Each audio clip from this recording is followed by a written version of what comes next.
Good afternoon, everyone. The Nerd Council of Doom assembles again for November November. 2025. I am joined by the Dungeon Minister.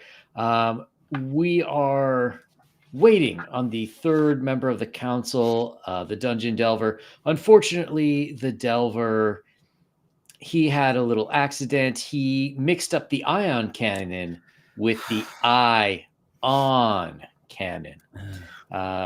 Currently, his eyeballs are being regrown in our special lab. We expect him to join once the spots have stopped. Yes, once the Illudium Q36 levels have reached prime. So how goes everything from the Great White North? Well, the Great White North is it's still great. It's not as white as it was at the beginning of the month. We actually had snow and like actual snowfall. We've had snow at the beginning of November a lot of years, but this was actual stick on the ground enough to have to shovel. We didn't, but we should have shoveled it because it's actually stuck around for a few days. Not a real long time, but yeah, it stuck around for a while. Usually snowfall in early November is a micron thick and it's gone by the afternoon kind of thing. But this actually stuck around for a while. It was serious.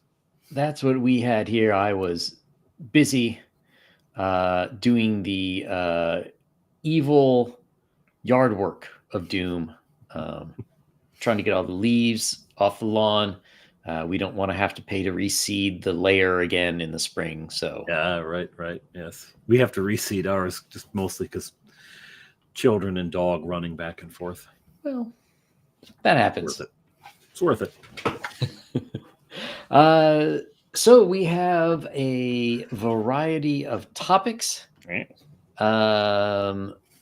Let's why don't we start with the old movies?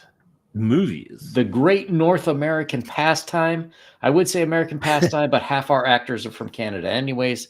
I would say it was the great former North American pastime, if box office numbers are any indication. That is true. And we have confirmation of this from a movie reboot that certainly no one ever asked for, which was The Running Man. Yeah. So anyone who is not old enough, The Running Man was a Arnold Schwarzenegger classic from the 80s, which involved government conspiracy, blaming an innocent man, forcing him to go on a TV show to fight for his life. That's actually why I'm on YouTube. That's what's going on. Yes, I see the diversion program is working.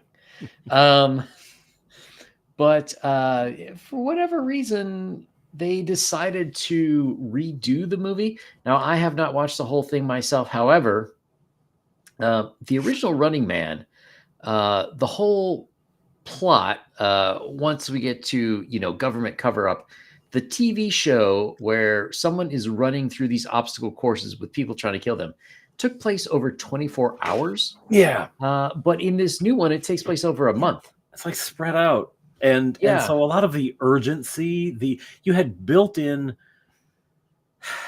high stakes, built-in urgency. You had a built-in clock that was going to push the characters along, right? And it's just gone. And so then it becomes less about a mad race and more just one bloody thing after another,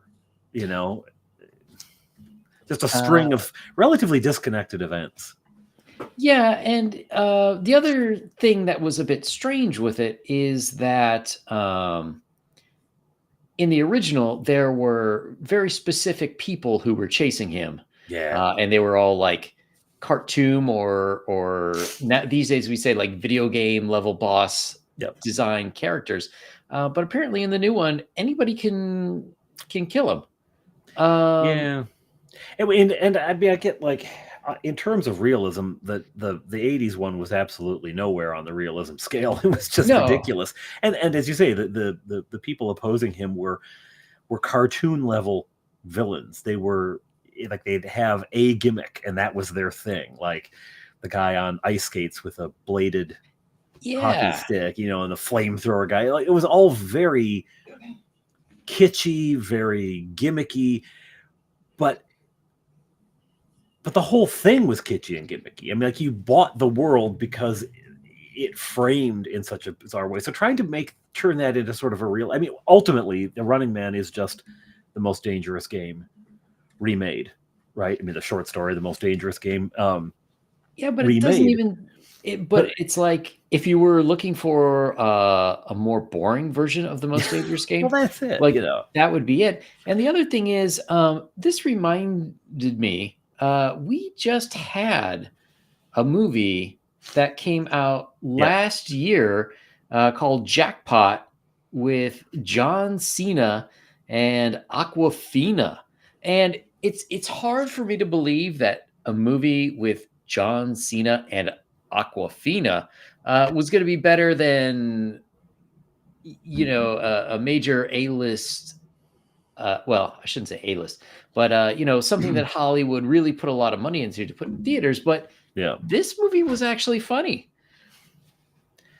And that movie Jackpot does the same thing the original Running Man did, which was let yourself be goofy. Don't take this too seriously. Like that story, the Most Dangerous Game, on which a whole genre of movies and TV shows are based. It was very serious, but it was the first one. And the written form is different than the visual form, right? I mean, you can write something that will work on the page that if you just did it as a movie might be relatively boring. So the Running Man just amps it up to this absurd. I mean, it was the 80s distilled. If you could boil the 80s down to a movie, I think the Running Man would be as good a movie as any, to represent that.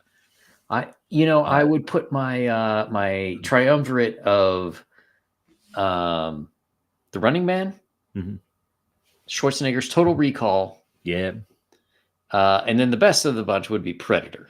Like that's all the 80s. They all have Schwarzenegger. They do.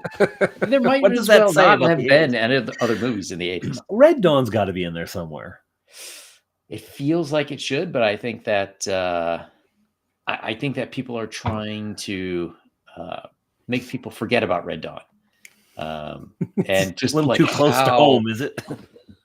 He's starting to wonder. But it was just like so over the top anti-Russian, which was what was awesome about it.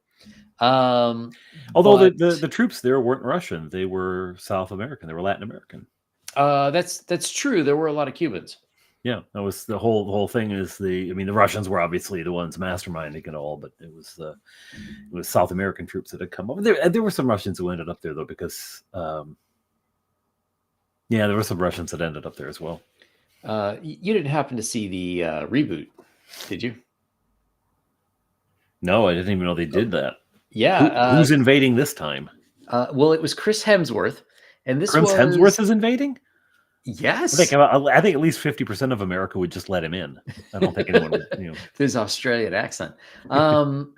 This was done somewhere around 2010. I can't quite remember, but at first it was supposed to be China. China invades America, which right, not so far off base. But then China complained. And basically, they told the studio, like, you're never getting a movie released here if you do that. And they changed it to North Korea. Which is absurd. The least plausible enemy. They couldn't even invade South Korea, but doesn't that just show that they don't need to invade? So, it's like, I guess it is implausible because all they need to do is complain, and oh well, there you go. That's true. Well, there it is. So besides being a terrible or using terrible ideas for remakes, I've been wondering a little bit, why has the movie theater business not come back after COVID? Because really, before COVID, well, the year before COVID, they had that Movie Pass, which I had, which was awesome. No, yeah. If you, yeah, it was basically you paid, I can't remember, $5 or $10 a month or something, and then you could, when it started, you could go see as many movies as you wanted at the theater, but you could only see it one time. But still, I mean, you could go see pretty much everything. Yeah. And then it got more and more restrictive. But I think that helped pad the numbers, number one. Yeah. But I'm wondering if it is a generational thing, because traditionally it's younger audiences, specifically males. I think it was like 18 to 32 or 35 were the primary movie goers. Right.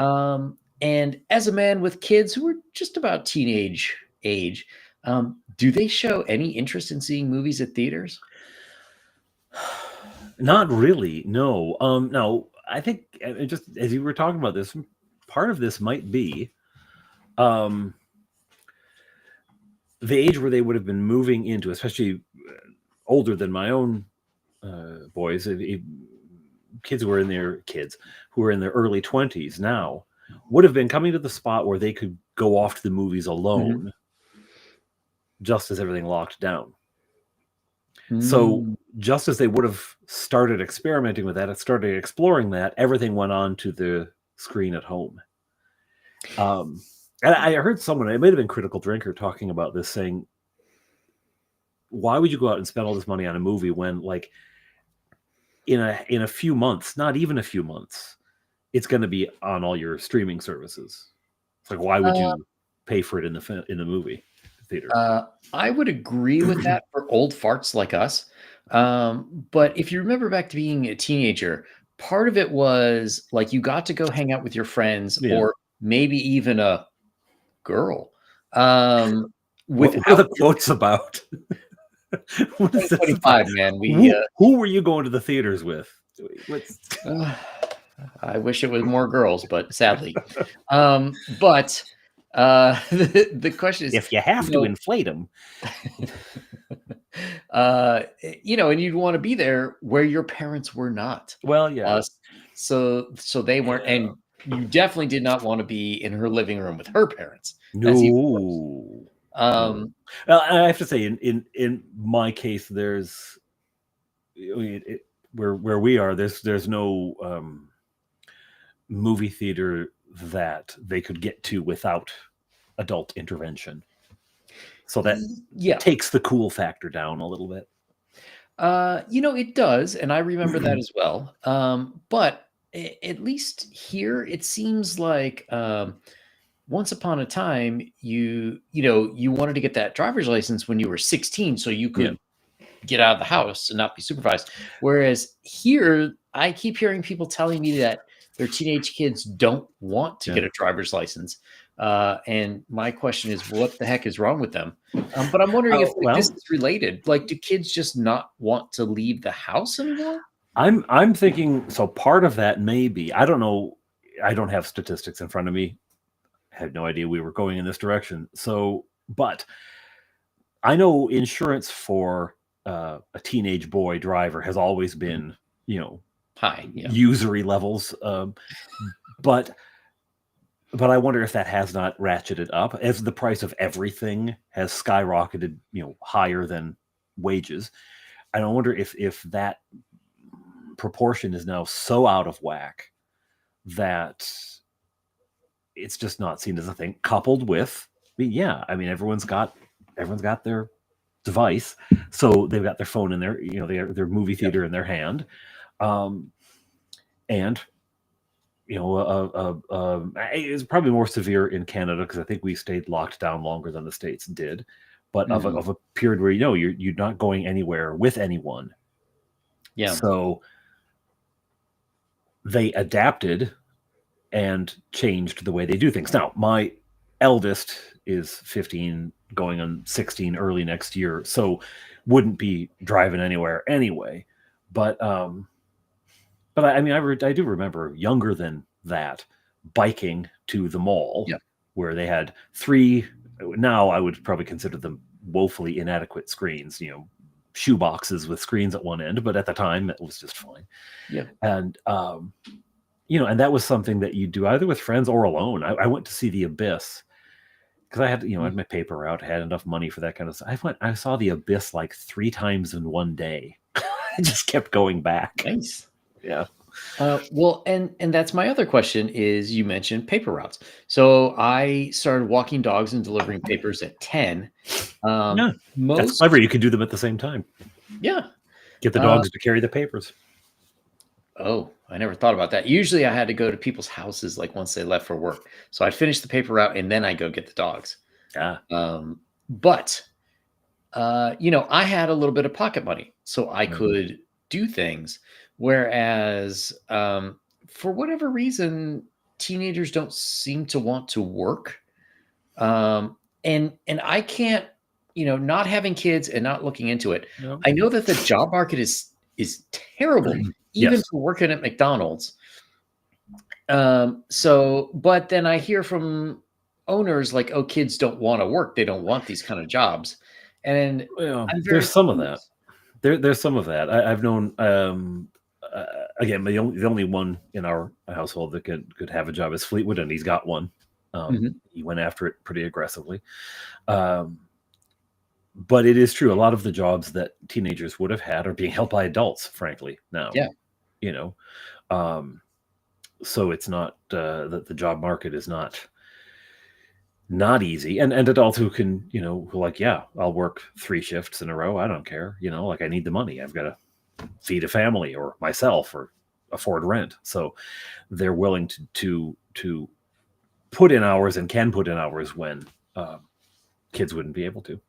But so I don't know if there's a not wanting to work. Although I have, on the other hand, I have known families, kids who got a job at a, detasseling corn or something, which I did when I was a teenager. It's a miserable job. Yeah. Your legs get all cut up by the leaves of the corn plants because they're not gentle, and you have to be in shorts because it's sweltering hot. But you do it, and want some money. Yeah, want some money, and then the kid, goes out and does a day and a half and then quits because it's hard, So maybe kids are softer. I don't know. And I shouldn't lightning off grid. I shouldn't lay this all at the feet of parents or at the feet of kids because I have heard parents, like I have a cousin when, let's see, well, actually all 3 of her kids, she won't allow them to get jobs as teenagers, even though they desperately want money to do things with. Now, my cousin is rich and nonsensical. So she says, oh, it's more important for them to study. More important for them to learn a little responsibility. Well, and you can do both, Yeah. I mean, again, Fleetwood's got a job and an A average, so it's possible. Definitely. Are there any movies coming out that you're looking forward to? Well, here it is. No. Right. The one that got closest to interesting me was Frankenstein. Oh. And then I looked at it and I said, yeah, it's closer than anything else has been to the books, but still not really that close. I'm not. The style of movie now does not grab me. We went to go see the Fantastic Four. Oh. I took the boys to see that, but we did that because someone had given us a movie pass, a gift card for the movies, right? I wouldn't have said, oh, let's go spend $100 on going to the movies, right? That wouldn't have been not for that. We did when the Honor Among Thieves came out, the boys saw, because they watch YouTube videos, and of course there's commercials before YouTube videos, they saw ads for that, and they were really excited about that. We went to see that. The last year, the same person also gave us a movie card, and we went to see the Wonka movie, the Timothy Chalamet Wonka movie, and it was fun. We enjoyed it. I remade that again. Yeah, it was actually a fun movie. I liked it. I mean, Gene Wilder is untouchable as Wonka. There's no comparison. The what's his name? Michael Jackson version. What was his name? Jack Sparrow. You know the guy. yeah. Oh, Johnny Depp. Johnny Johnny Depp. Depp. Johnny Alzheimer's Depp. Yes. That was okay. It was quirky and weird and kind of fun, but no, I actually thought the Chalamet one was actually quite charming and lovely. But again, I wouldn't have put down effectively 100 plus to go see it, as a family. Wouldn't have happened. Yeah. Oh, okay. And so that's the other thing with movie theaters is that the prices have seemingly become ridiculous. Like, Absurd. the theater near me, actually, all the ones that are close, they now have like Barco loungers that are like the complete Lazy Boy experience. All I'm waiting for is them to add like the massage feature onto the chairs. Yeah. But you remember when we were young, it was like basically seats made of wood that folded down. Oh, you're much older than mine. Mine were cushioned. Oh no. Ours weren't. Really? A lot of wooden seats. Yeah, like like you used to have at like baseball stadiums and stuff. I feel like maybe an older theater or something, because we had. I mean, they were garbage, but they were squishy at least. But you got to pay for it. And so I worked at a movie theater in the 90s. Yeah. And I remember asking, talking to my boss, like what the markup was on the products. So like a large drink at the time was $4.50, which is outrageous on its own. And he told me it cost the theater 1/20th of 1 cent. So as in 20 drinks cost them 1 penny. Yeah. Well, and who knows now with those walls of soda you can pick any flavor. That's bizarre. I have to admit that's pretty cool. Well, and Gonzalo makes a good point that you'd sit on a wooden bench to see the original Star Wars on the big screen. Yeah. Right. Like you'd sit on nails to go see the first Raiders. The original, untouched. Don't monkey with it. If you see Raiders of the Lost Ark on a big screen, you'd sit on Attack for that. But cushy seats. Like I've got a cushy seat right here. Yeah, I got a cushy seat, and I can hold my phone really close to my face, and frankly, watch YouTube videos that are better than most of what's coming out now. Yeah, and like even the stuff like you can order food to your seat now and this and that, but it's still like nachos or hot dogs or like, guys, if you want me to pay extra money, like I want something nice, not just combos or something. Well, I just want popcorn. maybe some Milk Duds or something, but I don't need a pizza or nachos or anything. It just make a movie. I'll eat before I come. There's a a Denny's down the road. I'm fine on that. I'll hit McDonald's or something afterward. But what about the movie? I mean, I understand the idea that let's make the experience, but again, you get yourself a big enough screen TV and you put your chair close enough. What's the difference? Right? Yeah. And you're like, oh, you can order food to your chair. Yeah, I got a refrigerator. I could just go get some, or could order Domino's. Yeah. And it'll cost a fraction of the amount. I could stay home, buy a home theater system, and have Domino's ordered once a week and still be paying less. Much less. Yeah, right? Exactly. And you mentioned seeing Star Wars or Raiders.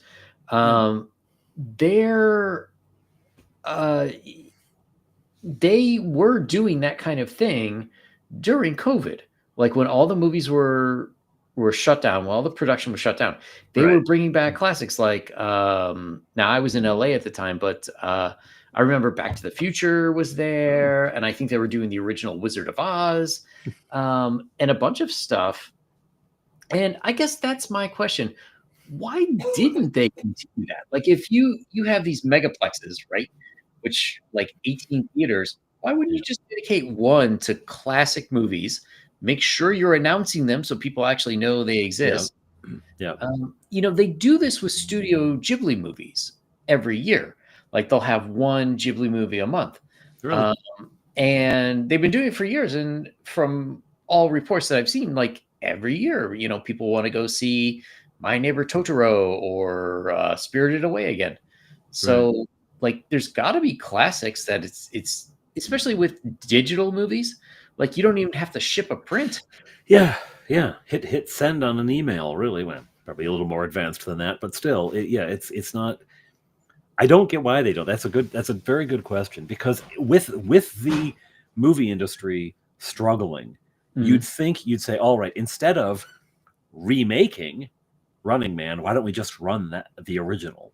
Yeah. Because we're going to get, somebody must realize you're going to get more people out to the theater to see Schwarzenegger, at his prime, and goofy cartoon villains. Then you're going to get.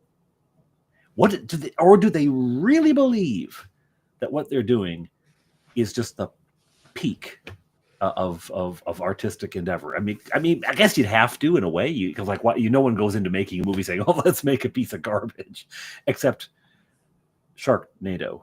That was obviously, everyone knew it was garbage. That's a masterpiece. And that was the point. Yes, that needs the masterpiece of garbage, though, right? It's a movie that knows it's trash. Yeah, it can play with it. That's fantastic. Yeah. Well, and there's a looseness about it, because it knows we don't need to try to make this good. It ain't good. We'll just make it fun. Yeah. But wouldn't it be lovely if movies did that? Like, drop the pretension. Like, oh, no, this Marvel movie, this is not going to be art. This is just going to be just big jacked guys in spandex punching each other. That's what this is going to be. Yeah. That's what we need more of. Of course, none of them actually are. When you see the without the CGI, and it's like, Robert Downey Jr., big old paunch in a gray suit with dots all over it. You're thinking, wow, this is. Yes, Light Main. That is exactly what I was thinking of. Snakes on a Plane. I don't need a trailer. I don't need that. The funny thing about Snakes on a Plane, starring Samuel L. Jackson, originally they did not have him say the line, "There are mother effing snakes on that mother effing plane." I'm sick of all these effing how did you not know to put that in? It only came about, fans complained online before it came out, so they had to reshoot that scene. Totally worth it. Beautiful. It's a beautiful thing. Yeah, and you think maybe that what's his name, Ryan Reynolds, might be the only person who kind of knows how to write a script anymore. Like he took the Deadpool, although the Deadpool franchise, I think it's worse every movie, but they all do, right? For sure. But like, he took hold of the movie. It's like, we're going to make this. And it's like, well, we can't do that. Yes, we can. We're going to do it. We'll do it anyway. And it came out to be a very fun, ridiculous, probably the last good superhero movie. I mean, I don't remember anything after that wasn't just a bunch of CGI, unrealistic, physics defying sort of nonsense. I don't know. Let me see what. Evil Dead, Army of Darkness, so bad they're good. Yeah. No.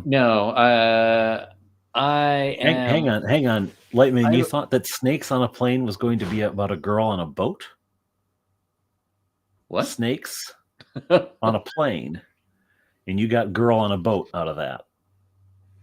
Okay. I have to say, I don't know. I hate to say, but Dirty Basement Terrain, we're going to have to vote whether or not to remove you from the Nerd Council Acolyte program. Army of Darkness is fantastic, but yes, it is bad. Evil Dead, however, the first one, have you ever seen the first one? No. No, it's utterly outside of my utterly outside of my my genre. Yeah, I mean, it's a horror movie that was so horrific that it got itself banned in many countries, including the UK.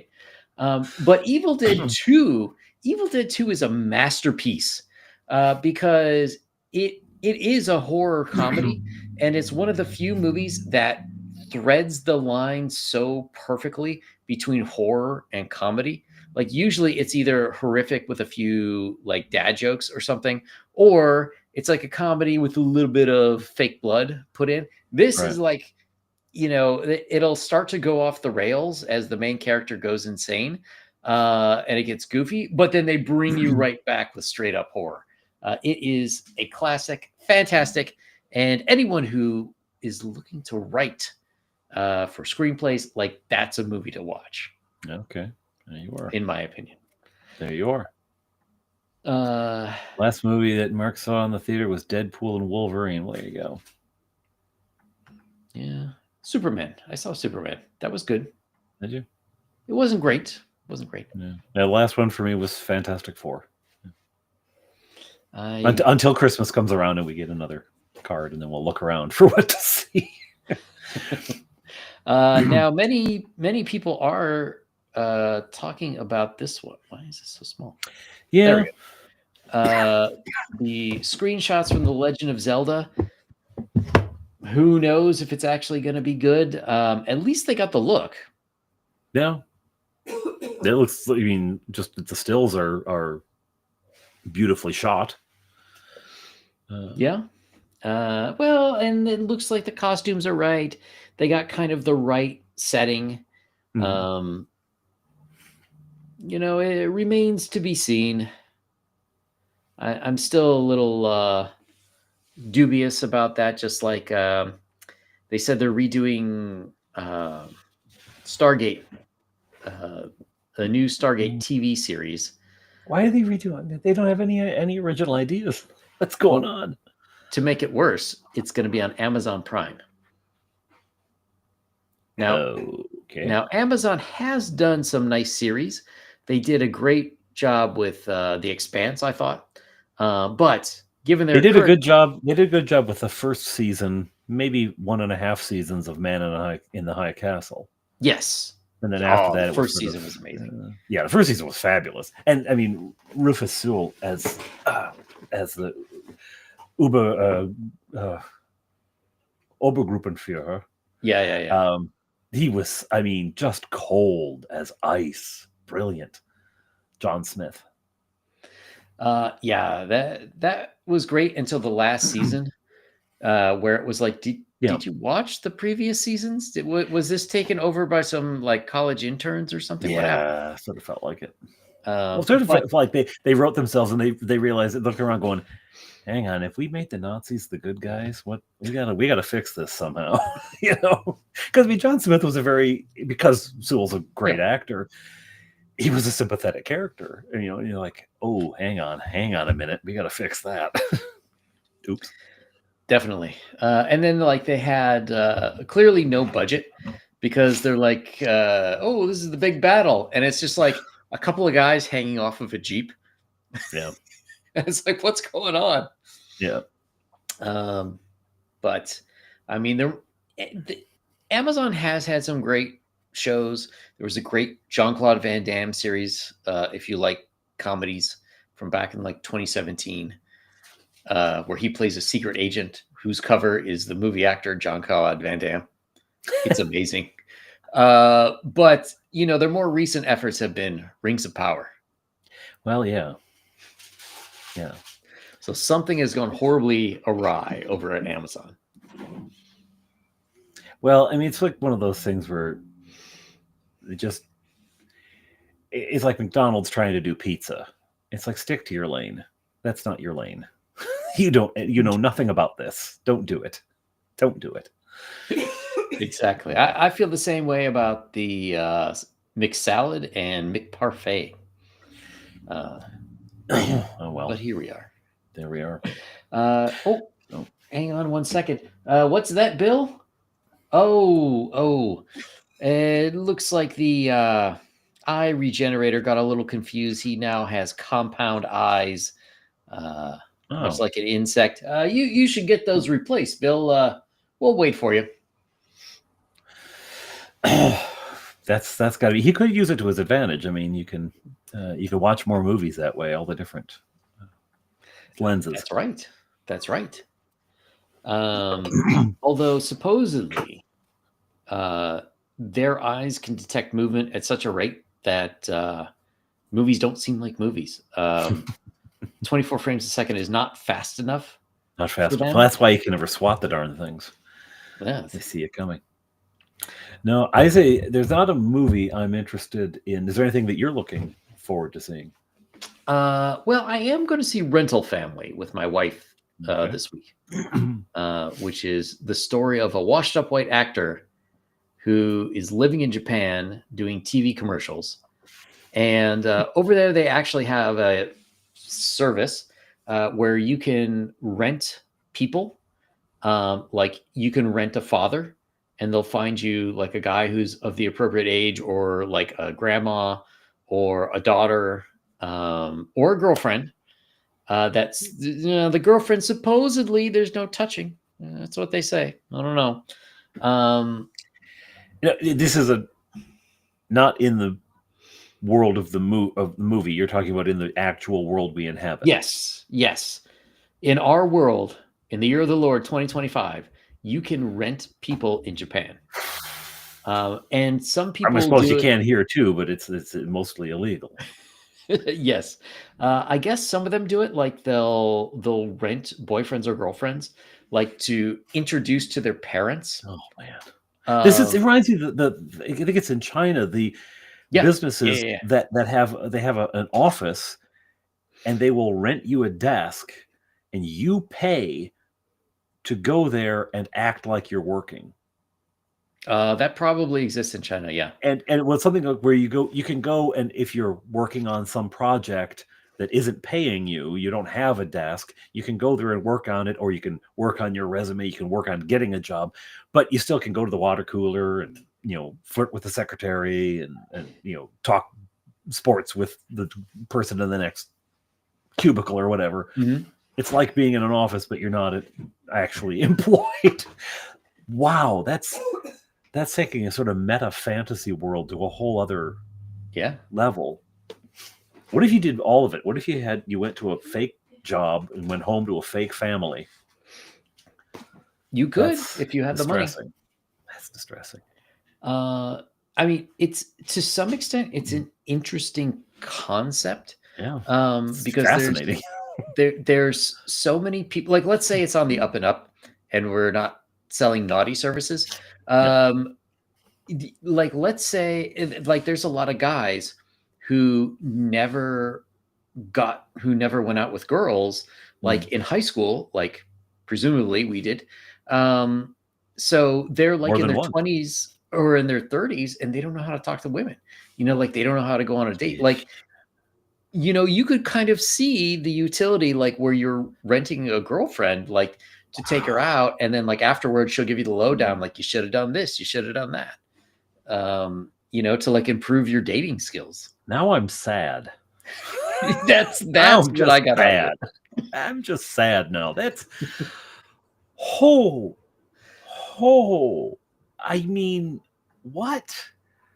Oh, I mean, I can't remember what this was a few years back. I saw a story about a service where you can hire someone to cuddle with you. Yes, they have that too. And that's here, like in North America, and it sounds really so incredibly sad. Like we've invented a world in which human contact is just such a scarcity that I'm really sad now. I gotta go like watch some Smurfs cartoons or something after we're done. Yeah, they also have like maid cafes and stuff where you can pay the women who dress like maids to play video games with you. That reminds me of that thing where it's a little comic strip. The guy summons a demon. He's got the whole summoning circle and the whole thing, and it's of course this female demon in skimpy clothes. She said, "I'll do anything you want me to." And the last frame, she's holding. She's got a paintbrush. She's like, "Okay, that's it. Your army is entirely painted now. Can I go?" I mean, that's a level of wow. Okay. there we are. That's where we're at. Did I ever mention the time I was when Summoning I was a demon? No. well, that was a whole different story involving alcohol. No, but when I was living in China, I was hired to be an oil tycoon. No. So they did this stuff all the time. Usually they would trick people. Like, so quickly, I was going to the medicine school over there, right? And there was the foreign class. And they basically told everyone, like, hey, we're going on a field trip to this convention this weekend. Come and show up. And what had happened is the people at the convention paid money to the school to have the students go there and pretend to be foreign doctors who were attending this conference to make them look better. Now, I did not fall for that because I knew it was coming. But I went to, I got hired by the Chinese oil company, basically. And I got flown out to Western China, Xinjiang, where they have all the internment camps now. And that's where a lot of the oil comes from, right? So I was hired and I had a suit. That's why I was hired. I had a suit. So I went there and they gave me fake business cards. I don't know if I still have them. Where I was like, you know, I forget what they said my name was. You know, probably like John Wayne, like executive VP of oil acquisitions or something. Yeah, Jed Clampett. Yeah, and they paid me extra money to go up on stage and give like a 3-minute speech about oil, you know, like cooperation with oil and stuff, like in China. And did they give you a script, or did you just make this up? So that's what I asked. Like, I said, hey, you know, what am I supposed to say when I go up there? And they're like, yeah, just say whatever. You're speaking English. None of them speak English. So we got a translator. She'll just read off the script. So it was like that. And then we had a big banquet and I had to go and I had to like hang out for the banquet. And they were kind of freaked out because they didn't realize I could actually speak Chinese. So I started speaking to people. That's always fun. There's videos of that online. You know, the guy, you know, some white kid goes into a Chinese restaurant and they're all talking about him, and then he says something, and they're like, "Whoa!" Yeah, and then they flew me back to Beijing that night. That's fabulous. Somewhere out there, like when was this? That was probably like late 2006 or early 2007. So maybe a little early, but somewhere out there, someone recorded that, right? Someone was recording that, so someone's got a video of you and like, oh, this is China, a great oil executive I was hearing from. He has some interesting things to say, and you're up there, you know. Well, cheese whiz and donuts. I want to massage your grandmother. They've got no idea. Almost as good as the time I got tricked into being on Chinese ESPN. Really? I did. Is anything done in China real, or is it all just suckering Westerners into doing stuff? There's a lot of that. Like you wouldn't believe the amount of people who wanted me to work for them, who would offer me bad deals. Like even so, I used to teach private English lessons in the evening, you know, to help pay for the bills and stuff. Right. And now I did that on purpose because I didn't have a work visa. And so there's tons of schools who would hire foreigners, but what would happen is periodically they get raided, and all the foreigners who were there, they'd be like, okay, your visa's up, get out. Right. And I didn't want that to happen because I was in school. So I just did it privately, one-on-one. So like friends of friends and stuff who wanted to start English schools, they'd be like, oh, okay, we'll pay you like 100 RMB an hour, which for a Chinese person was pretty good, but at the time that would have been like $12.50 US. And I'm like, but right now doing private lessons, I make 250 RMB, you know, so I was making close to $30 an hour. And they're like, well, yes, but you can work for me. Like, well, why would I do that? Why would I work for less than half And on your kids, schedule? now you understand the Canadian economy. There you go. There you go. Man. So I think that brings an end to movies. Probably. And it may be the end of movies. This may be the last year they're making anything. I was going to say, I think we talked about this last time, or maybe 2 times ago. While there is not a movie on the horizon that I'm eagerly awaiting, I am eagerly awaiting The Rise of the Merlin, the Pendragon cycle. Oh, yes. That, I don't know how I'm going to watch it, if I've got to get a subscription to Daily Wire or something, because they're the ones producing it, but it looks really good. And apparently the producer, Jeremy Boring, the producer, he loved the books.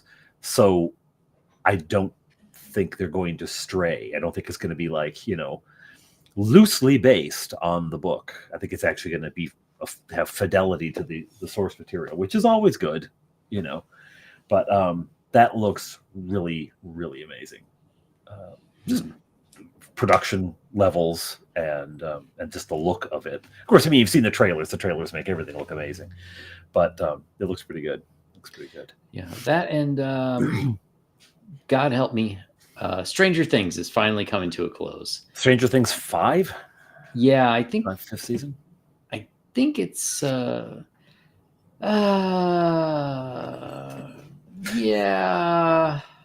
Is it the 5th? I saw something. Stranger Things is 5. It's coming out, I think Thursday or Friday. Yeah, it's coming up soon. Well, the first half, and then I think the second half is supposed to be like December 29 or 30 or something like that. Yeah, the binging age. They just there's half of the season right there. Go to it. Yep. Well, they don't parse it out anymore. Just give you one at a time. Oh, what's that, Delver? Oh, they got the right eyes for you. Okay, excellent. A few more minutes. Excellent. Spaceballs: The Quest for More Money. No, I don't know, man. I wish I was. I love the first Spaceballs, the original. But when was the last time Mel Brooks actually wrote something that was funny? Yeah, he sort of. You know what? I don't know if this is true or not, but I can't think of anything that he did that was really funny that didn't have Gene Wilder in it. I mean, Men in Tights was okay. I enjoyed that. It wasn't, it wasn't Young Frankenstein. It wasn't the producers. No. It wasn't, it wasn't that level of. It wasn't Blazing Saddles funny. So I get the feeling that Wilder was a lot. This is the second time I'm invoking the Wilder. If I say his name a third time, he will appear. But if only. But I got the feeling that, without him, it just. Well, Spaceballs, I don't remember Wilder in there, and that's true. Spaceballs was great. It was pretty good. It was.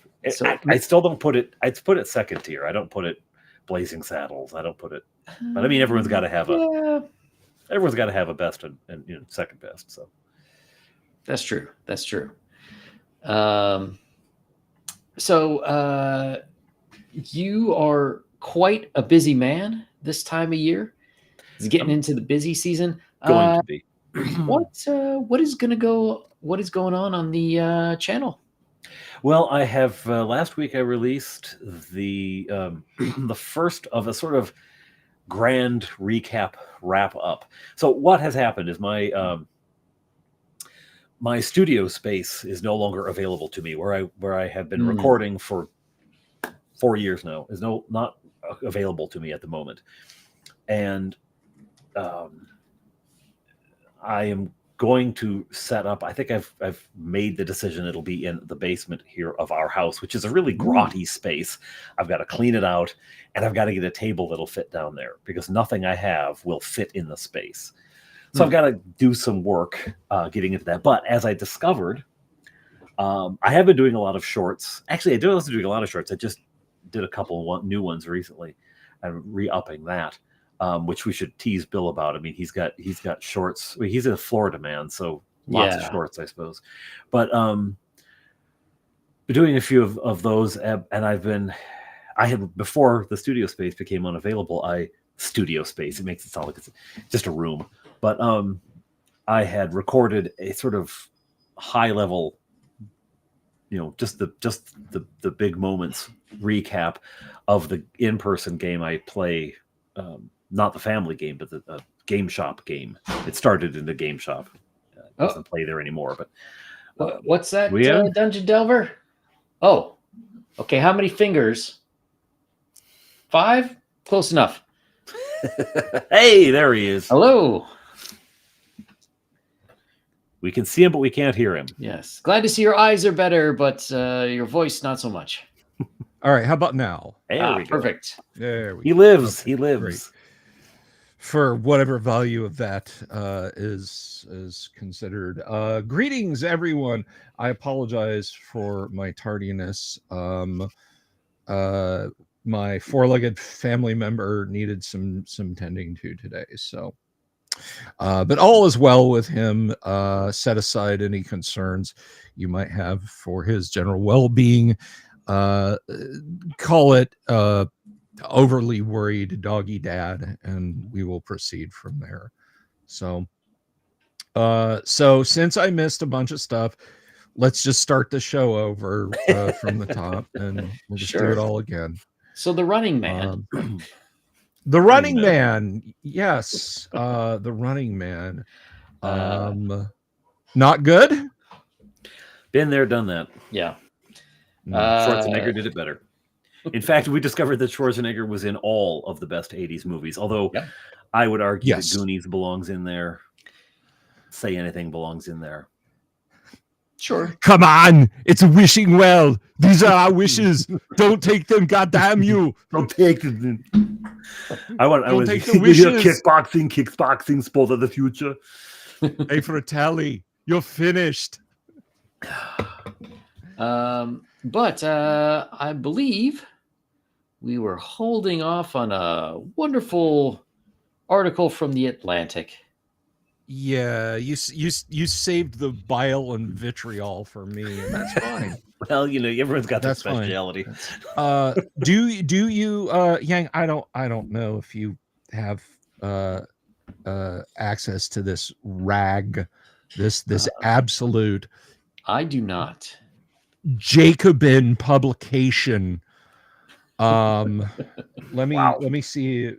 Yeah, I don't care for. Let me see if I can share this. This communist claptrap. I don't even know where to start with this garbage.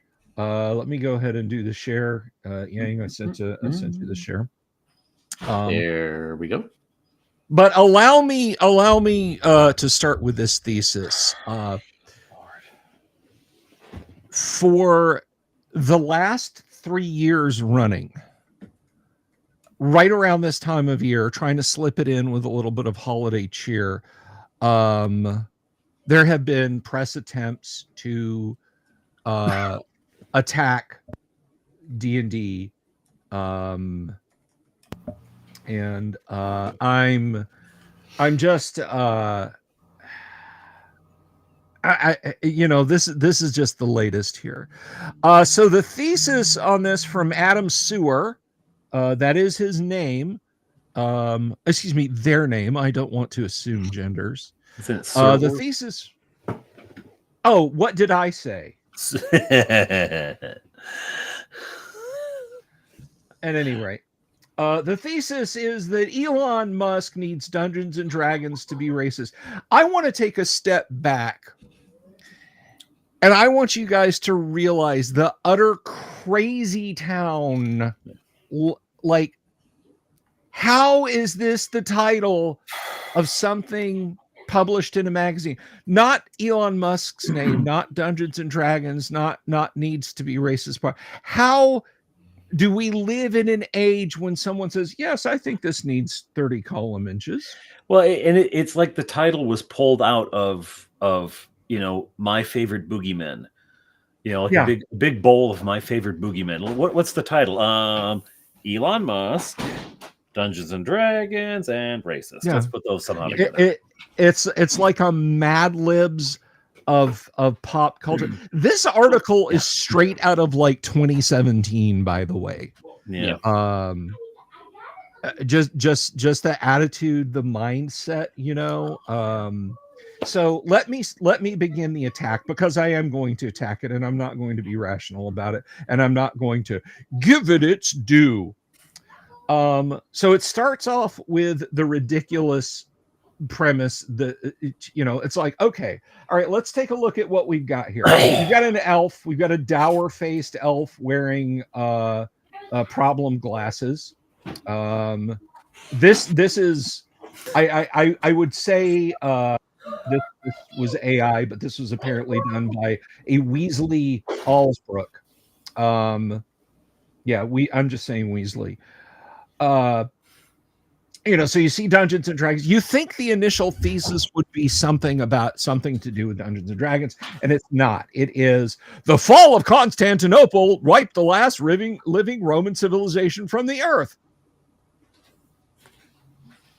I mean, I think there's some German Confederates who might argue with that, but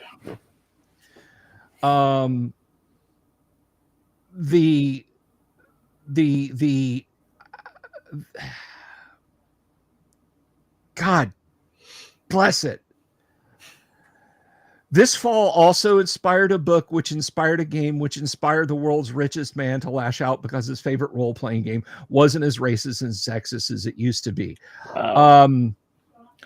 So the premise we established right from the start is that the game was racist and sexist. So right off the bat, this asshole, this Adam Sewer, is going after classic D&D hammer and tongs, just like they always do. Because what happened was, last year, Elon Musk tweeted about D&D. And I mean, this got a lot of traction amongst D&D Twitter folks. He told the toy company Hasbro to burn in hell. Hasbro owns the company Wizards of the Coast, which produces the game Dungeons and Dragons. Wizard had just released a book on making the game, on the making of the game, that was critical of some of its creators' old material. That is not what the book was critical of. No. Right out of the chute, Adam Sewer is lying. The book called Gary a racist, the book called Dave a racist, the book called Gary a sexist, the book called Dave a sexist. All right. It didn't say, you know, maybe the titty art in Deities and Demigods was a bit far. It didn't say, wouldn't it have been nice to have seen more people of color represented in D&D books?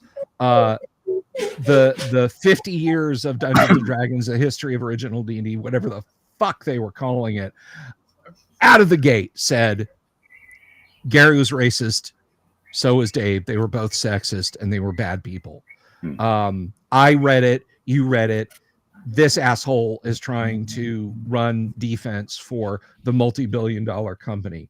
The book acknowledged that some earlier iterations of the game relied on racist and sexist stereotypes. What ones, Sewer? What ones? Yeah. Yep. I'd like to know what ones. So if somebody out there in the audience, I want you to be completely confrontational with me. What ones? I got a whole shelf of D&D books we can go through here.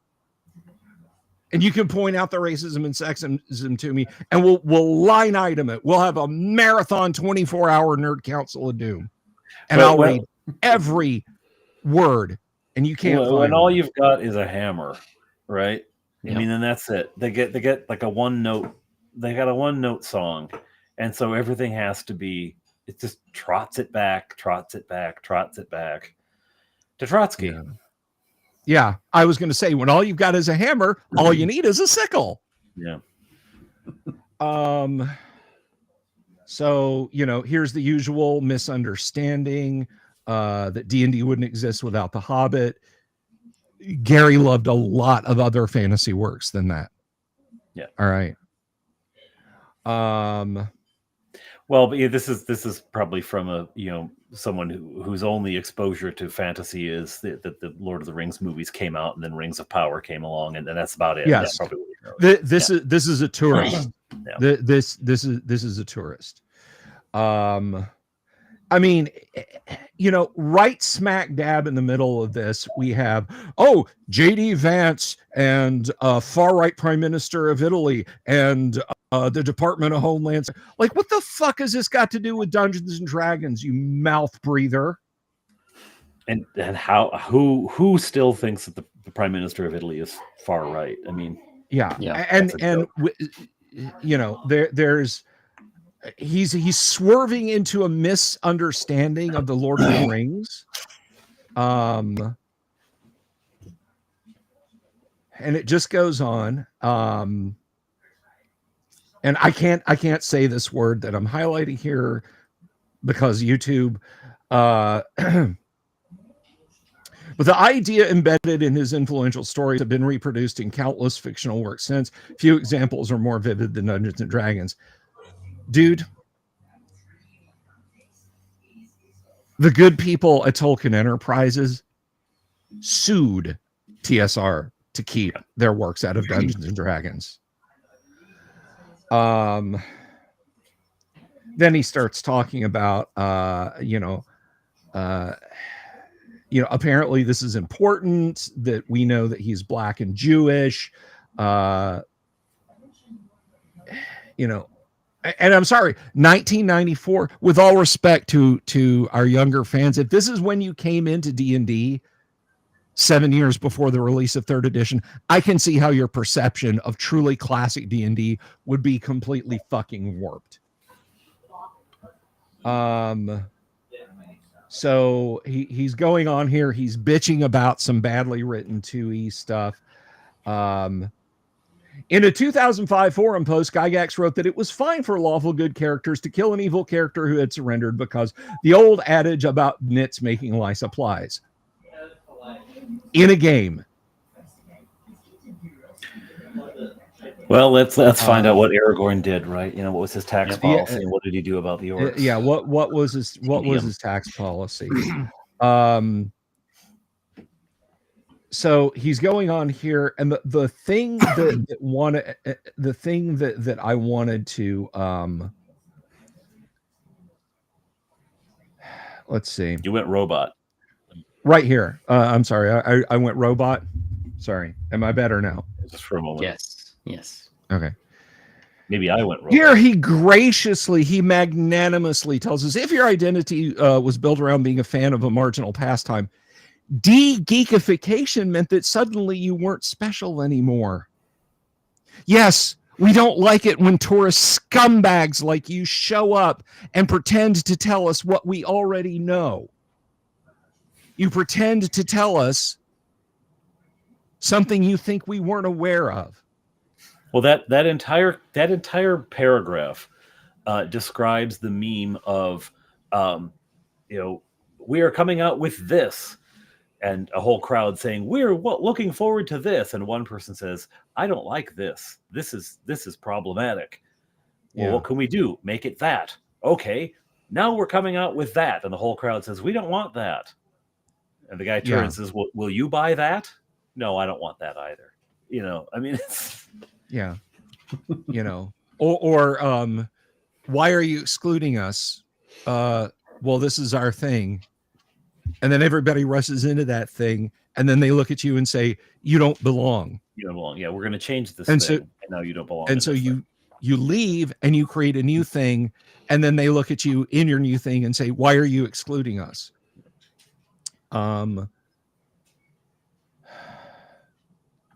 But here's the thing that I'm looking for this.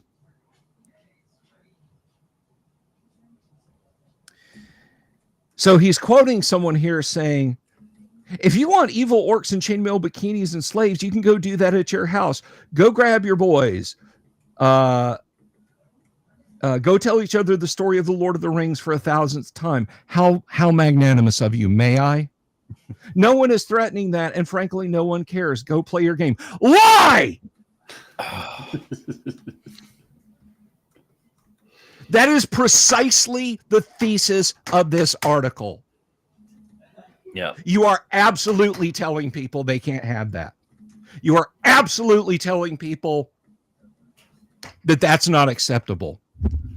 You are absolutely, unquestionably telling people what they can and can't do. Mm-hmm. Mm-hmm. But it's okay when he does it. That is a lie. That is an out and out lie. I wish I could. I wish I could have a talk with this person and explain to them why they're wrong. Talk. Most talks involve less rubber hose, but yes, okay.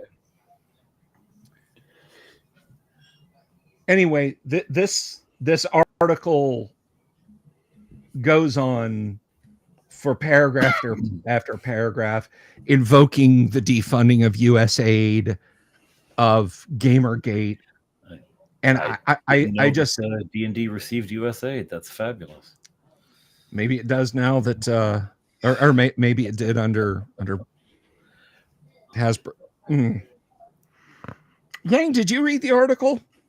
I did read the article. I'd like somebody rational to talk about this, because I'm on the verge of blowing. I haven't even been watching myself in the monitor. Am I purple? A little bit. You're about the color of your shirt right now. You know, it's interesting to me. This is one of those cases where if you realize how much media lies about things, when you have expertise in an article that this subject was written about, and it's easy to fool people who don't know anything about it. So let's say, you know, you've been under a rock since 1974 and you don't really know what Dungeons and Dragons is about somehow. This article might seem scary and real and like, oh my gosh. But the problem for the author too is not only does he just ramble like a crazy man about D&D, he brings in all this other stuff about it. They mention Comicsgate. Well, Comicsgate started as a protest movement against poorly written comic books. And they make it sound like that's some sort of racist whatever. Gamergate started as a protest against basically game makers sleeping with game journalists and getting good reviews for their games because of it. Guys, the Five Guys meme. Yeah. And so, you know, and it brings in Star Wars and it brings in Ghostbusters. And the thing is, like, let's say you don't know anything about D&D. He mentions so many other things that are clearly wrong. Like, it's very easy to say, like, well, what else is he lying about in this article? You know, and it reads like, okay, we've all seen the Dark Dungeons tract, right? Mm-hmm. There were a few more that BADD put out where it was clear that Pat Pulling was like, leaf through the Dungeon Master's Guide, write down a couple things that offend me. Leaf through Tunnels and Trolls, write down a couple things that offend me. Leaf through Grimtooth Traps, write down a couple things that offend me. Leaf through this pocket game, little one-off RPG from Steve Jackson Games, write down some things that offend me. And then just sort of glued them all together and said, this is what Dungeons and Dragons is. Yeah. It just the schizo rambling. I mean, this guy's going on about USAID and Donald Trump and JD Vance and Gamergate and Comicsgate. It's the same cadence. I grew up, this punk who started playing D&D when I was working in information systems with other adults. This punk is out here doing a Pat Pulling. He's dragging in Comicsgate, Gamer, just into this weird tract. Yeah. Bothered about old school D&D. Yeah. I mean, you would expect this glue sniffer to have like one of those crime scene boards in his office where it's like all these articles are connected by pins and like Yeah. strings and uses multiple walls about how like and let's be perfectly honest, um people have needed more tinfoil hats, at least within the last 5 years, and people have said, like, oh, well, what's really going on? However, there still is an amount of craziness, That's and very good. this man is like far past it. Yeah, I think Bill, you nailed it right out of the gate. There it is. Yeah, yeah. I think you nailed it though, Bill, right out of the gate when you said it's an article from 2017. And it really I is. think that's like as far as anyone needs to interact with this article and say, wow, that's very 2017. Because there's nothing of value in there. There's nothing of actually assessing a culture.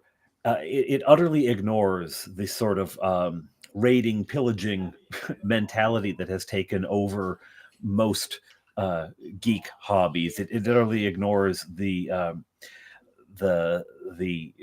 phenomena that you described. We will take over your thing and then tell you you're no longer welcome in the thing. It ignores the pre-release press of this movie wasn't made for men, followed up by the article, a month after, why didn't men come to see this movie? It's like it utterly ignores that whole culture. Yeah. And just goes in on fully, like it assumes everyone's on board with all of the talking points and everyone has drank the Kool-Aid. It's not worth, like, it's 2017. Like you said, it's 2017. Who cares? And when we mentioned it earlier, and I don't want to drink. I don't want to drink from the same tap this guy is. But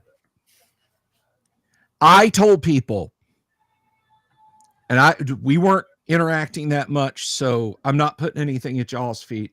But I told people in 2014, when normies latched on to McGamergate, I said, look out in the obscure far left fora that also talk about TTRPGs. Look at Something Awful. Look at RPG.net. Look at all these places. They're going to come after tabletop role-playing games. They're going to tear down Gary.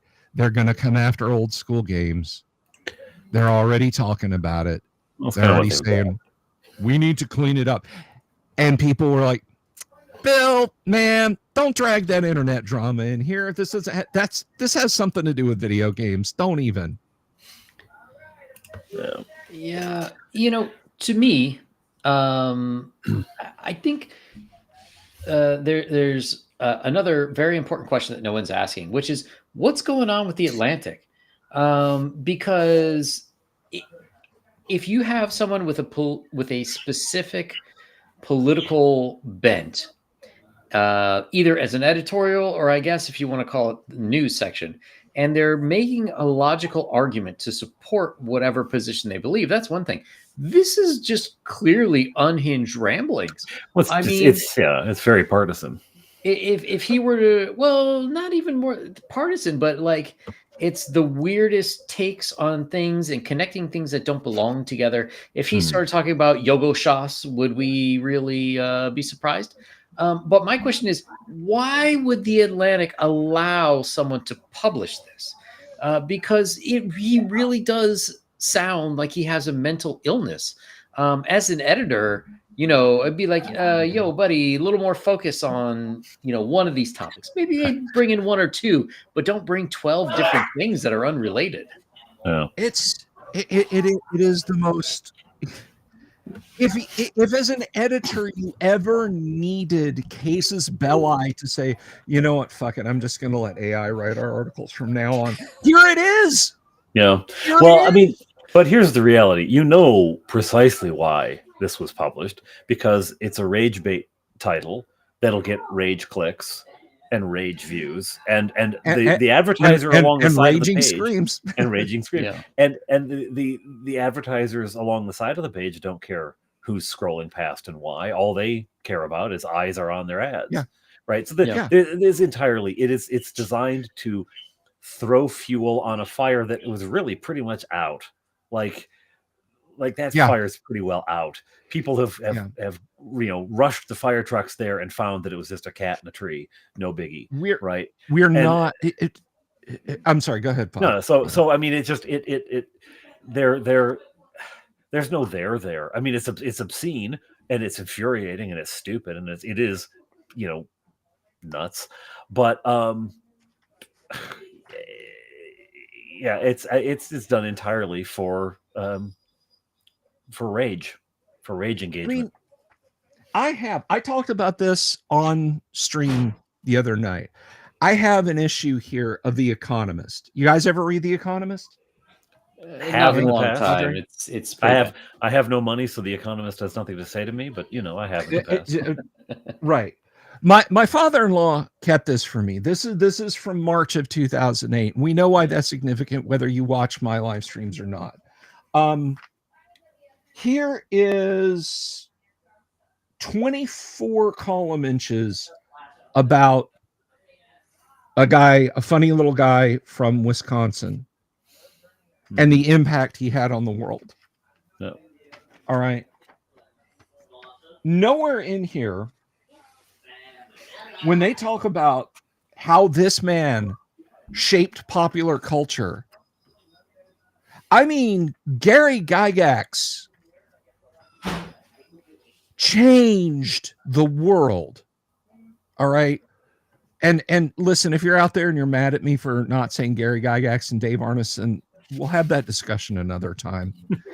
Gary Gygax changed the world. Okay. Absolute normies in little towns in Siberia understand what the words hit points mean. Okay. Although there's still people who don't understand Thaco. That's because Thaco's an abomination and everyone should just use charts. That was also rage baiting, by the way. That was also rage bait, and I rose to that as well. I'm an easy mark, Padre. I'm an easy mark. 24 column inches talking about what this man did. Yeah.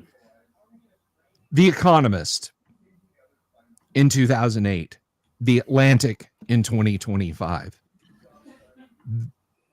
A coherent, put together impact statement, basically. An obituary, yes, but an impact statement. Because the people who read that magazine on their Gulf streams, they care about the capital B billions that are moved around in World of Warcraft. All right. They care about what Hasbro's bottom line is doing. They don't give a shit about an owlbear or gelatinous cube, but they do care about that stuff. Mm-hmm.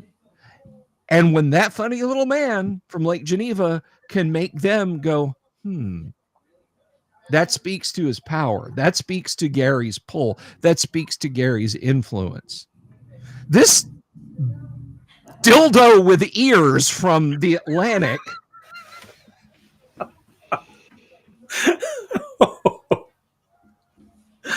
All he can do is go on with his schizoaffective rambling. I don't know. Maybe his elf failed his seduction role and he was salty about it. Stupid Gygax and his stupid RPG. I write for Atlantic. I'll show him.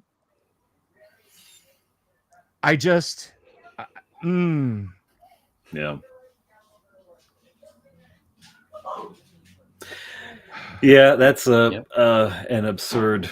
It's absurd from the title down. There's not. I mean, and the thing about it is I hadn't read the article, but once I saw the title, I knew everything that would be in that article. Right? I mean, you must have. You see the title and you go, "Oh, well, I know what this article says. I know precisely what it says. It's the same routine. It's the same deconstructivist. It's the same." Struggle session. It's the same garbage. different day. You know, it's not. There's nothing. No ground has been broken. Nothing important has been said. It's just the same tripe regurgitated. And I mean, it's over. We'll rage at you for saying stupid stuff like this. Just like, you know, in mid-August, you'll yell at people for shooting off their leftover fireworks, right? You're like, man, come on, knock it off. I'm trying to sleep. So we'll rage at you about that, but we're not. You're not moving and shaking anymore. No. Okay, you're not. Nobody's buying it anymore. Normies are now rolling their eyes at this attitude. Okay, normies are looking at the slop coming out in video games and saying, "Wait, why can't the girl be pretty?" Normies are looking at Star Wars movies going, I just wanted Han Solo and Princess Leia and Luke Skywalker. Or just a good plot. Yeah, just a good plot. Just a good plot. And normies are picking up comic books in ever diminishing amounts and going, man, I just want to see Superman save Lois Lane from Lex Luthor. What is he going on about? Is that supposed to be Trump? This isn't entertaining. Okay. So this little article here, I'm mad that I'm mad that this guy made money doing this. You know, how dare you? Yeah, well, probably didn't make much. Let's face it. Right? No, not much. Oh, well. But yeah, it just. It bottles the mind, as a famous car YouTuber says. It bottles the mind. It bottles the mind. But my takeaway from it is that we got to gatekeep this hobby better. We really got to gatekeep this hobby better. What is that? I think that's Doc Severinsen is playing the music to tell us commercials. We've got to take a quick one. We'll be right back. Yeah, Don Amici. Very good. Man, let me tell you something. Younger crowd, if you guys didn't grow up watching Johnny Carson, you missed out. Yeah. I'm sorry, you missed out. Okay. We'll be right back. Those were the days. Those we have here with us here Bill Sylvie, and he's pretty steaming mad about an article he read in the Atlantic. It's a famous magazine, isn't it? You are correct. Very iffy Johnny Carson. Yeah. Well, no, your Johnny Carson was eloquent and well done. In my defense, he was like 11. I was like 11 when he went off TV, so haven't seen him in a while. Yeah. Is he still alive? Goodness, I didn't realize you were such a youngster. I think I was in my early 20s. Look at this spring chicken over here, yeah. You kids, I swear, with your Nintendos and your Tamagotchis and your slap watches. Slap bracelets.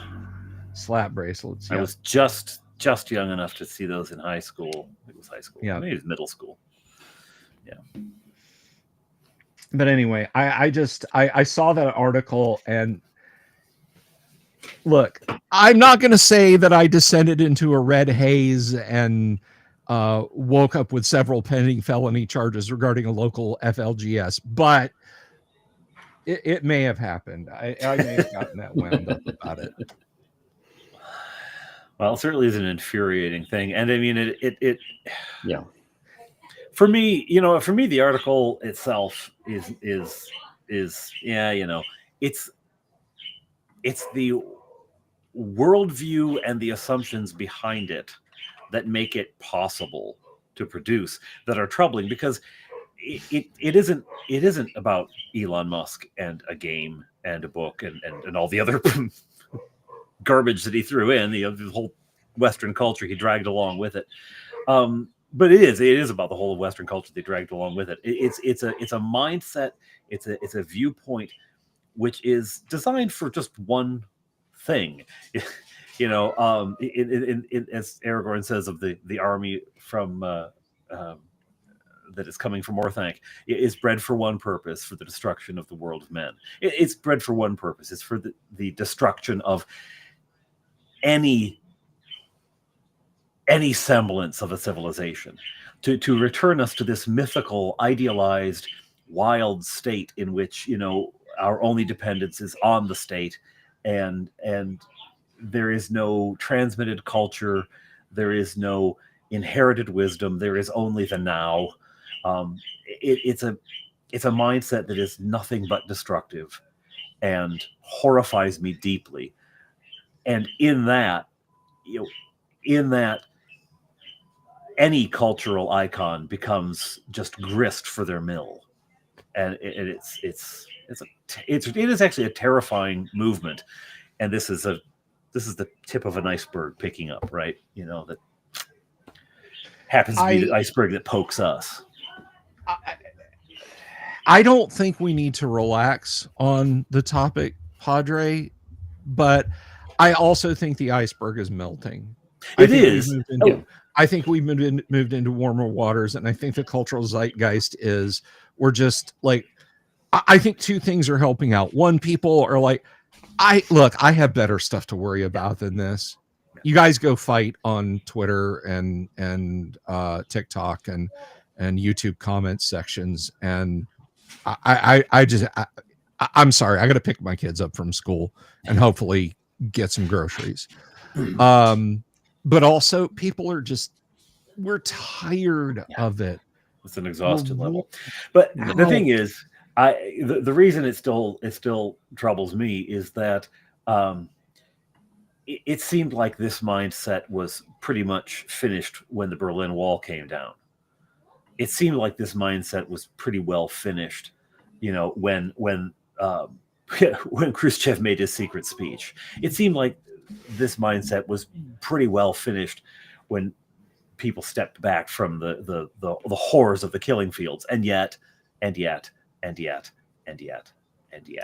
Wow. So like it and I know the killing fields are a long way away from an article criticizing Gary Gygax, but it's if this guy can reach, if this guy can reach like that, Padre, you can too. Yeah. Well, you know, I've always called this kind of thinking the religion of Cain. It's been with us since the beginning, and you can see all sorts of evidence of it in ancient civilizations, especially the ones who never made it. Yeah. It's envy taken to a, you know, envy become policy. Yeah. I just, at this point, I don't know. I feel like I've popped a big enough radiator hose over this already today. So fair enough. Well, since you're doing better from your incident with the ion cannon, yes, are there any other topics you would like to explore? Did we? Because obviously I was not here, but did we talk, or do we want to talk about YouTubing? Tubing the sure. We did not, but we could. We touched on a few things about. We did mention that that you've been wearing more shorts than a California surfer recently. Well, yes, and I'm not here. Too. Yes, they're very short shorts. You have your I'm not here to toot my own horn. I found something that works, but so I hit Yang up because I like YouTube shorts are not some secret menu. It's like, hey, check this out. You can go to McDonald's, ask them for this sandwich called a quarter pounder. Yeah. No, I'm serious. They'll know what you mean. and it is really good. It's Not at the it's like McDonald's that. near me. They don't understand anything. Oh wait, yeah. So you're in that would be eighth of a Royale kilo. with cheese. And I get an 8 kilo with you get a whole other thing if you ask for an eighth of a kilo at the McDonald's in my neighborhood. I believe it. But no, YouTube Shorts are not some incredible panacea that only I just discovered. There's people out there, they'll put out a YouTube short and I get a notification. Oh, when was this posted? 5 hours ago. How many views has it got? 480,000. You know, and I'm like, oh.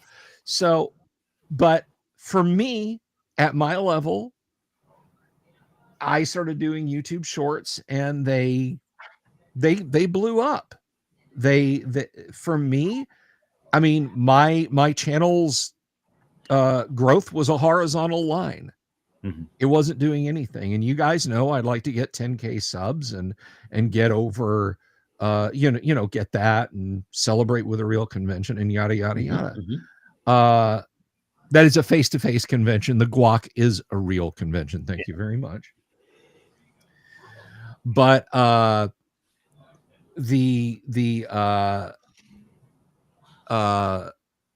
just watching it go, and I hit up Yang and I was like, hey, this is really working for me, you should give this a try. And of course Yang has been doing shorts, not at my insistence, but he'd already been doing them, and we talked about it, and I thought, well, I said, well, if you want to blow up your channel. And so our discussion became, if you're YouTubing in this or any other niche hobby, where is the line between I am a YouTuber, my subject is YouTubing about D&D, or I am a guy who plays D&D, or I am a guy who enjoys pop nerd culture, or I am a guy who enjoys restoring cars, or stealth camping, or hiking around, whatever, and I put those videos up on YouTube. Yeah. Is there a line? And if there is, what is the metric for not letting yourself slip so far away that you're just like, all I really care about is number go up and number not go up with hobby. So switch hobby and number go up faster. To thine own self be true, and it must follow as the night the day. Thou canst not be false to any algorithm. I mean, really though, like I think it's worth the occasional check-in to see, am I doing this to feed the beast, or am I doing this because I think this content actually is interesting, engaging, helpful to people, fun to make, fun to watch? I think anyone who's got the hobby, and especially if you have patrons or coffee buyers or whatever, I don't know what other systems are called, but you end up with an obligation. And that's not a bad thing. All of human life is woven through with obligations. I have an obligation to my wife, my children, my church, my community, etc. That's not a problem. But you have to understand that when you take that on, you're creating an obligation that you're going to need to create some content. The trick is to keep the two both going, to juggle both. That this is content I'm creating, but I actually care about this. I would make this for free if I wasn't monetized, kind of idea. And my sense from your shorts is very much, I mean, this is like it's like one of your live streams where someone puts a comment about the fact that there's no level title for a level 5 cleric, and you go, oh well, did you know? And that's what the shorts are like. It's like something that just comes up in the course of conversation, and you've made it a short, right? I am watching. Yeah, And I mean, thank you very much. I was going to say that good use of the content there, but with me, it's, I mean, I said back in 2020 when I started streaming, I want to do this to bring stuff to people. Yeah. If it's one person, if it's 10 people, if it's 1,000, if it's 10,000, my goal is to bring stuff to people. Is it nice that it buys some groceries every now and again? Hell yes, absolutely, unquestionably. Would I still do it if I was hovering around 700 subs? Yeah, I would. I would probably have less gear. I would definitely have less nice cameras and lights just because viewership helped pay for this stuff.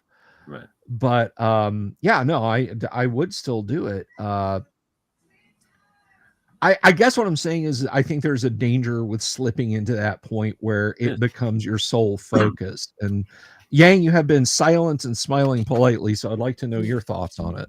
Yeah, I mean, it's kind of the same thing. The only caveat I would give is, if you want to be a professional YouTuber and you say, hey, I want this to be my career, I want this to be my source of income or second, your side hustle, then, you might have to switch topics. But if this is more of a means to some other end, it's just enjoyment. You get to speak with all sorts of people who you otherwise might not be able to because, they're in the hobby too. If it, if it pays for itself, basically, if you're not spending unreasonable amounts of money to do the thing, then, be happy with it. There's nothing, I would say, wrong with wanting a channel to grow or to do better. I'm not the guy to ask about improving channel size, which, by the way, everyone can subscribe to my channel at Yang4. That's right. That's right. Put that up on screen, man. Put that up on screen. But yeah, so I mean, it really depends on why you're doing it. I think. And if you do want it to be a professional thing, then yeah, maybe you need to everybody needs to look a little harder about what they are doing, what they could be doing.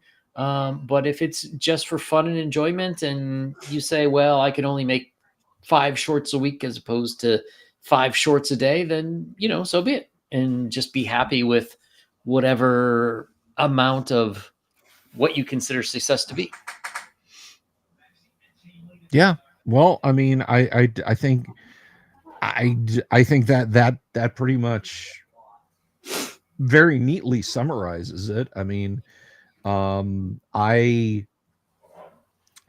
would do this if I had 500 or 600 subs. All right. I might do it less frequently just because I would have to be doing other things. But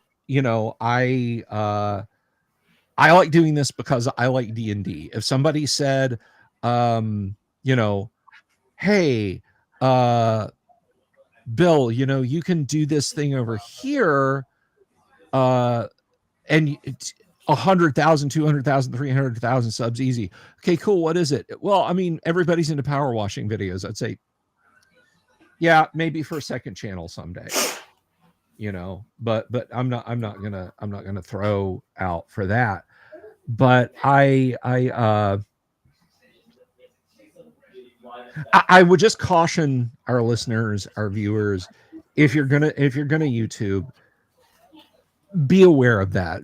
It's not an either or proposition where it's like, well, you can have channel growth or you can just be satisfied with going nowhere and reaching nobody. That's not what I'm saying. I mean, there's people that have looked at what I do and said, you're working harder, not smarter, man. I'm like, well, that's the price. I'm reminded, a friend of mine,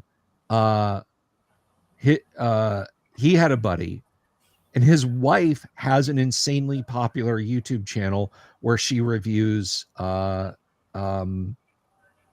baby things like a swing chair, a play mat, stuff like that for infants.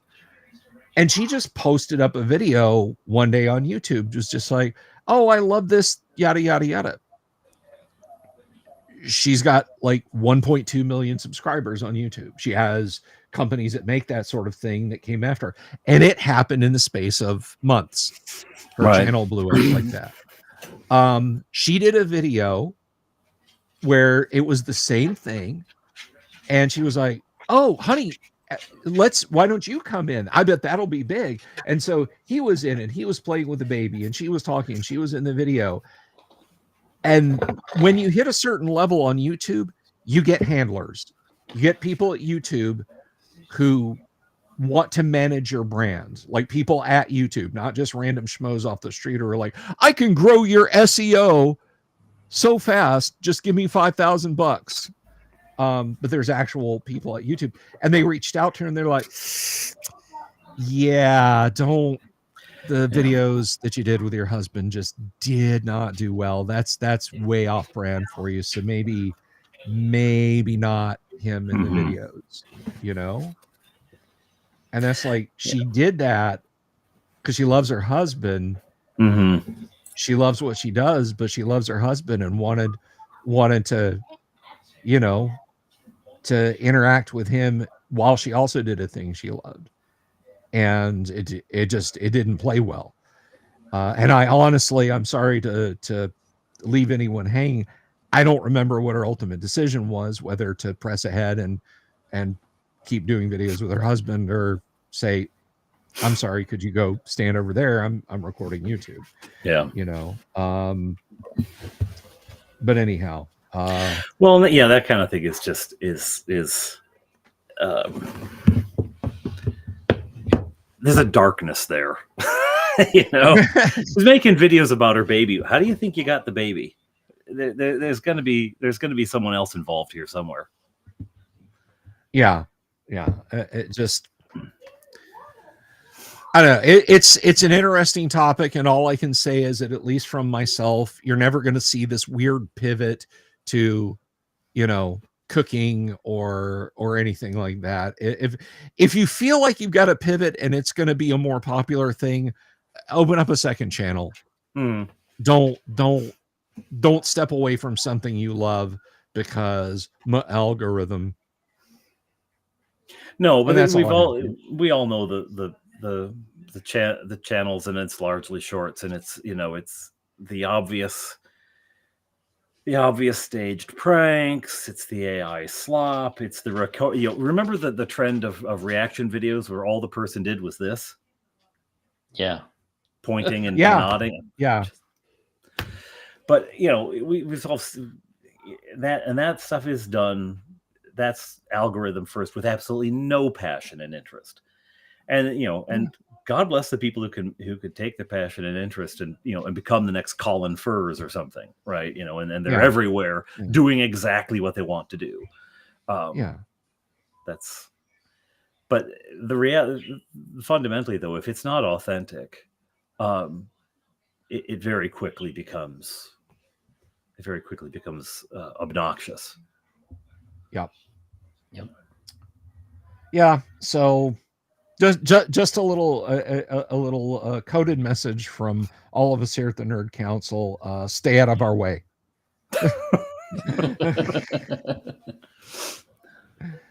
But no.